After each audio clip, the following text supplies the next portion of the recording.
Alaska में Trump और Putin की महा मुलाकात होने वाली है और इस बैठक में अब 60 घंटे से भी कम का वक्त रह गया है। दोनों की मुलाकात से पहले यूक्रेन पर रूस ने ताबड़तोड़ हमले शुरू कर दिए हैं। रूसी सेना इस बार ना तो फ्रंटलाइन पर कोई कसर छोड़ रही है और ना ही रिहायशी इलाकों में। रूसी सेना बेदर्द होकर बमबारी कर रही है, जिससे हाहाकार मचा हुआ है।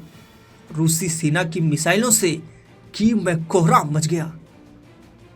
माना जा रहा है कि ट्रंप से मुलाकात के टेबल पर पुतिन अपनी शर्तों की फेहरिस्त के साथ बैठेंगे।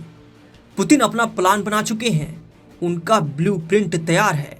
यूक्रेन के 32% हिस्से पर पुतिन रूस का कब्जे का ऐलान करना चाहते हैं। ये इलाके डोनेत्स्क, जापोरिजिया, खेरसॉन हो सकते हैं। पुतिन की मंशा देखते हुए यूक्रेन के राष्ट्रपति व्लादिमीर जेलेंस्की ने अपनी सेना के टॉप कमांडर्स की बैठक बुलाई है। इस बैठक में जापोरिजिया और डोनेत्स्क पर फोकस किया जाएगा। जेलेंस्की ने 5000 सैनिकों की टुकड़ी डोनेत्स्क भेजी है।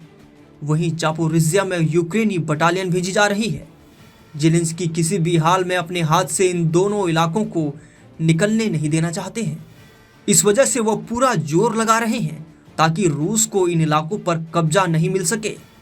पुतिन की पूरी कोशिश है कि डोनेत्स्क और जापोरिजिया पर उनके दावों को अमेरिका नेगोशिएशन के टेबल पर खारिज नहीं कर सके। पुतिन ने अपनी सेना को 12 घंटों का अल्टीमेटम दिया है, जिसमें उन्हें पूरी ताकत से इन इलाकों पर पूरा कब्जा करने को कहा गया है। रूसी सेना के खौफनाक अटैक ने जेलेंस्की की नींद उड़ा दी है। जेलेंस्की समझ गए हैं जिस तरह से पुतिन ने हमला किया है, उससे बातचीत के टेबल पर यूक्रेन पूरी तरह बैकफुट पर होगा।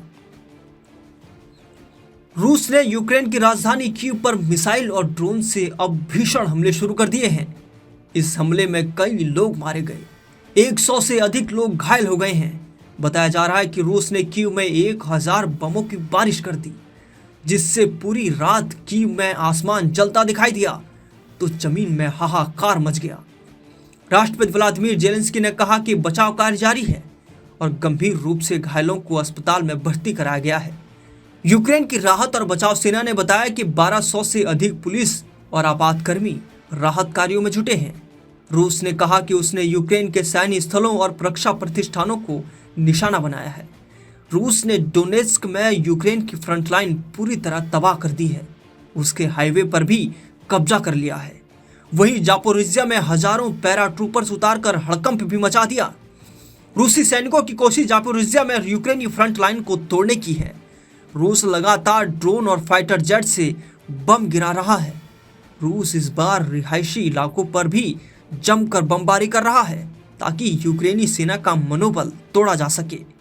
रूस अगले 60 घंटों में यूक्रेन के महत्वपूर्ण शहरों पर पूरा कब्जा करने के करीब पहुंच चुका है।